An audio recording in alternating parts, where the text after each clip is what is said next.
제가 지난 영상에서는 한국에 상장되어 있는 중국 주식이 얼마나 위험한지에 대해서 말씀을 드렸어요.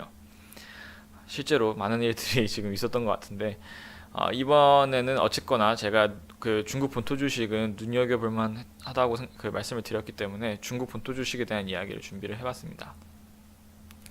중국 본토 주식에 대한 이야기를 하려면 이 세 가지만 이야기를 하면 전 된다고 생각을 해요. 첫 번째는 뭐냐면 MSCI의 중국 A주 편입 확대입니다. 두 번째는 중국의 경기 부양 정책, 세 번째는 미중 무역 갈등 완화 또는 심화가 될 수도 있겠죠. 먼저 첫 번째를 보면 좀 말이 어렵죠. MSCI가 도대체 뭐고 중국 A주가 뭔지 아마 궁금해하시는 분들이 있을 거예요. 그래서 제가 간단하게 설명을 드리도록 하겠습니다. 중국 본토 주식이라고 하면 일반적으로 상해 거래소에서 거래되는 주식 그리고 심천 거래소에서 거래되는 주식 이 두 가지를 가리킵니다. 홍콩이랑 대만은 안 들어가나요? 우선 홍콩은 중국의 일부긴 하지만 본토 주식이라는 표현은 잘 안 쓰고요.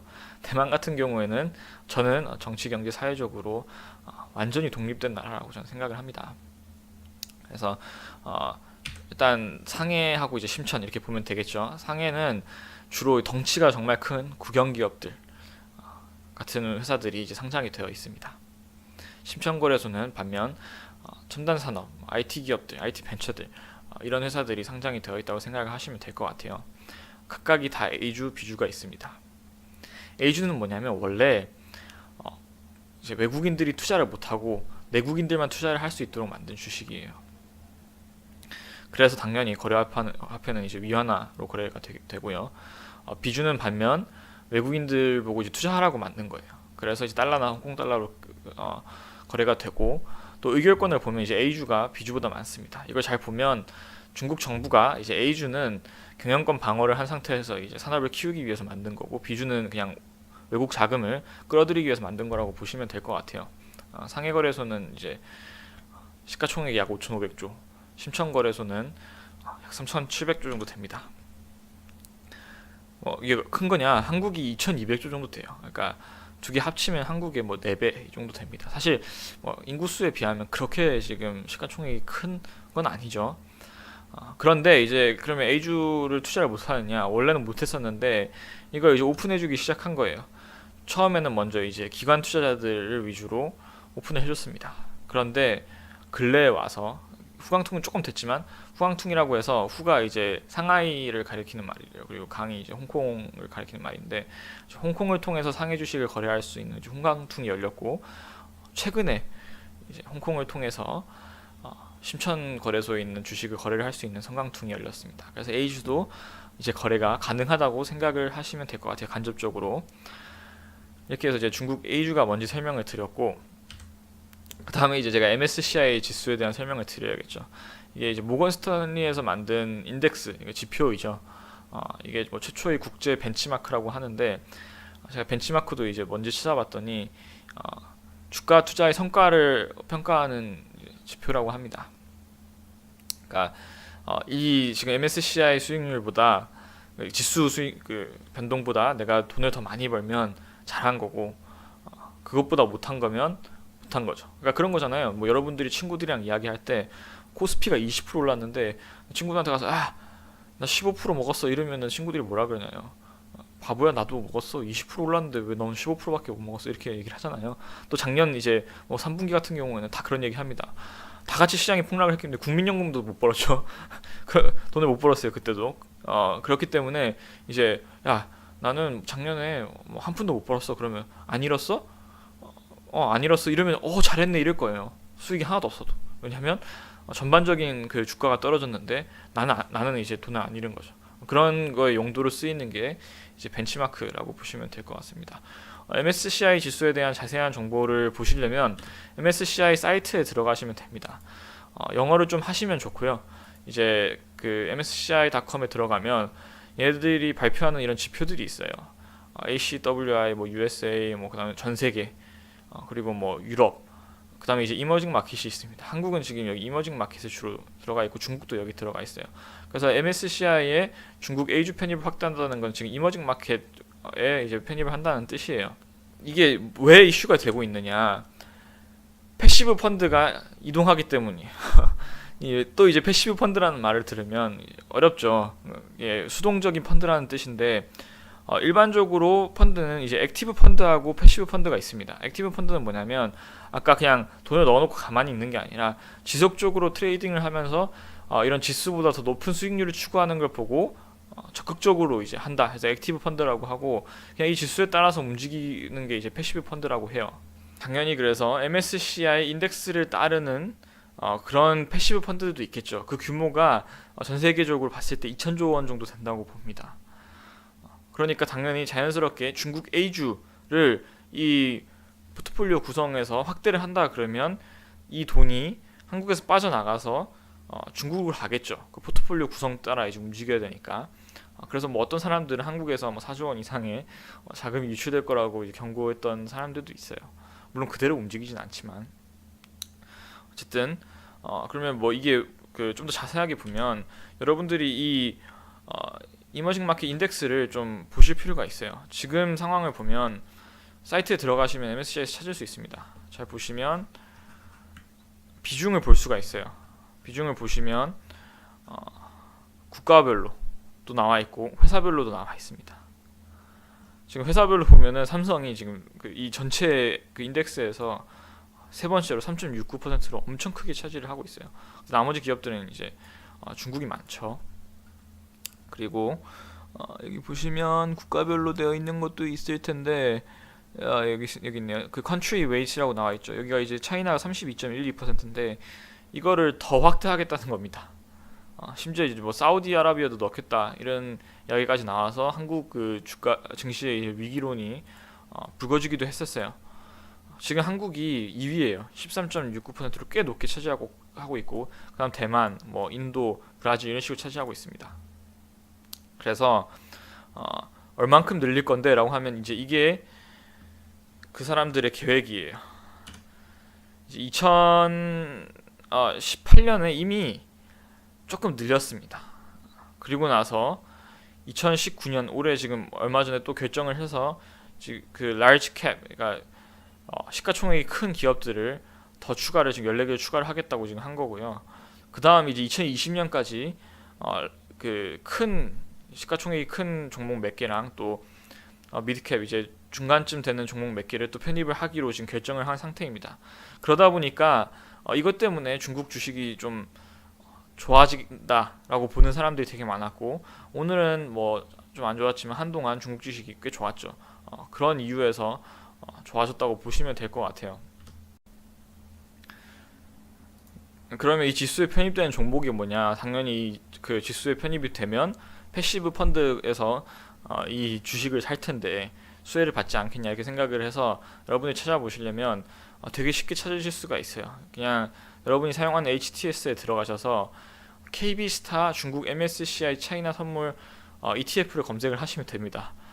제가 이렇게 하라고 하는 이유가 이거를 자기들이 다 알아서 구성을 해놨기 때문에 보기가 훨씬 편하죠. 들어가셔서 이제 오른쪽에 여기 지수 구성에 보시면 이렇게 쭉 나와 있습니다. 이 주식들이 MSCI 편입과 관련된 주식이라고 보시면 될 것 같아요. 왜냐, 이 ETF 자체가 아까 말씀드린 MSCI 이머징 마켓의 인덱스를 따르는 펀드입니다. 중국 쪽을 따르는, 그렇게 보시면 될 것 같아요. 그럼 이제 그 제가 본토 주식 이슈 첫 번째인 MSCI에 대해서 좀 길게 말씀을 드렸어요. 그 다음은 사실 간단합니다. 바로 중국의 경기 부양 정책이에요. 중국 경기 부양 정책을 지금 왜 하냐? 첫 번째는 중국 경기가 정말 안 좋습니다. 아마 들으신 분들은 들었을 거예요. 그래서 정부가 원래는 약간 좀 문제가 많은 부채 같은 것들을 정리하고 그런 식으로 이제 좀 재정 건전성을 높이는 방향으로 드라이브를 걸던 거를 지금 다시 좀 완화하는 정책으로 가고 있고, 또 한동안 이제 중국이 걱정했던 거는 미국이 금리 인상을 하면서 자기들이 같이 이제 어쩔 수 없이 긴축 기조를 이어가야 된다고 생각을 했었는데 미국이 이제 금리 인상을 멈췄어요. 여러분이 아시다시피 아마 미국 경기도 그렇게 지금 생각보다 좋지가 않아서 앞으로도 막 가파르게 인상을 할 수 있지 않을 거라고 생각을 해서 지금 중본토에서 재정 통화 확장 정책에 대한 이야기가 나오고 있습니다. 대표적인 게 감세예요. 이게 뭐 증치세라고 이제 우리나라의 부가가치세에 관련된 건데 그런 거에서 이제 그 세금을 줄여가지고 일단 돈이 많이 풀리게 만들고 기업이 잘 되게 만드는 게 있고 그 다음에 그 SOC 투자를 확대를 하고 있습니다. 뭐 지하철, 고속철도 물론 이 SOC 그 투자가 잘 안 되는 경우도 있었어요. 중국은 실제로 유령 도시를 만들어 본 경험이 있는 나라입니다. 그래도 옛날보다는 좀 정신 차리고 투자를 잘 한대요. 중국 정부가 잘 모르겠지만 저는. 그래서 어쨌든 간에 그래서 이런 재정 정책을 그 확장 기조를 이어가서 돈을 많이 쓰겠다는 거예요. 재정 정책은 여러분들이 뭐라고 생각하시면 되냐면 세금을 얼마나 걷고 돈을 얼마나 이제 정부가 쓸 것인가라고 생각을 하시면 될 것 같아요. 통화 정책은 뭐냐면 이제 우리나라에서는 한국은행이 하죠. 화폐의 어떤 가치를 조정하는 건데 지준율이 이제 1% 하향을 한다고 했죠. 이거를 하면은 기본적으로 유동성이 이제 높아지면서 인플레이션이 발생을 하게 됩니다. 그래서 자연스럽게 물가도 상승을 하고 주가도 상승을 하게 돼요. 이런 것들이 이제 전반적으로 중국 증시에 긍정적으로 작용을 할 것이라고 이제 보는 것 같아요. 그런데 이런 의문이 드시는 분들이 있을 거예요. 야, 그럼 정부가 재정통화 확장 정책하면 무조건 주가 상승하냐? 그럼 왜 우리 안 하냐? 돈 막 쓰면 되지. 그런 건 아니에요. 여러분들이 이제 조심해야 되는 건 뭐냐면 주가는 상승할 수가 있습니다. 근데 여러분들은 외국인이잖아요, 그죠? 그러니까 당연히 환율이라는 그 개념이 개입이 돼요. 제가 환율에 대한 영상은 또 따로 준비하겠지만 간단하게 말씀을 드리면 기본적으로 이렇게 재정통화 확장 정책을 쓰면 중국의 화폐 가치가 떨어집니다. 그러니까 실물에 비해서 돈이 이제 가치가 없어지는 거예요. 그렇게 되면 어떻게 되느냐? 당연히 환율에도 영향을 줘서 중국의 위안화 가치가 절하가 됩니다. 그래서 예를 들어서 내가 투자한 그 위안화가 뭐 100 위안화가 있었는데 이 가치가 10% 떨어지고 주가가 10% 오르면 내가 이걸 빼가지고 한국에 돌아올 때는 돈이 똑같은 거죠. 예를 들어서 그렇기 때문에 중국의 그 재정통화 확장 정책이 기본적으로 주가 상승을 가져올 확률은 매우 높지만 화폐 가치도 같이 떨어뜨리기 때문에 외국인 투자자들한테는 크게 매력적이지 않을 수도 있다. 보통의 나라에선. 그럼에도 불구하고 저는 개인적으로 중국의 어떤 위안화 가치가 그렇게까지 떨어지지 않을 수도 있다는 생각을 가지고 있어요. 왜냐하면 첫 번째는 미국 때문입니다. 미국이 정말 싫어하는 게 지금 그 중국이 자꾸 그 자기네들 화폐 가치를 떨어뜨려 가지고 그 화폐 가치가 떨어지니까 당연히 이제 그 미국에서 표시된 중국의 어떤 상품의 가격들이 싸지겠죠. 그런 식으로 해서 이제 미국의 기업들을 잠식해 들어오는 것들을 정말 싫어하고 있어요. 미국에서. 그래서 중국이 지금 눈치를 보고 있습니다. 미국에. 그래서 쉽게 이제 그래서 오히려 위안화를 떨어뜨리지 못할 수도 있다는 생각이 들고 두 번째는 중국은 사실 이 위안화의 가치를 조절할 능력이 돼요. 안 하고 있을 뿐이지. 제가 환율 편에서 말씀을 드리겠지만 이러면 고통받는 건 국민들입니다. 어쨌든 간에 이제 그 중국이 지금 3조 5천억 달러를 쌓아놨어요. 그 말은 그 중국이 마음대로 실제 그 위안화 가치에 비해서 지금 거래되는 가치에 비해서 이 그 가격을 높게 설정을 한다고 하더라도 그러면 이제 그 외화가 빠져나가겠죠. 계속 빠져나가는데 그걸 방어할 수 있는 그 여력이 아직 좀 많이 남아 있다. 중국이 저는 그렇게 생각을 해요.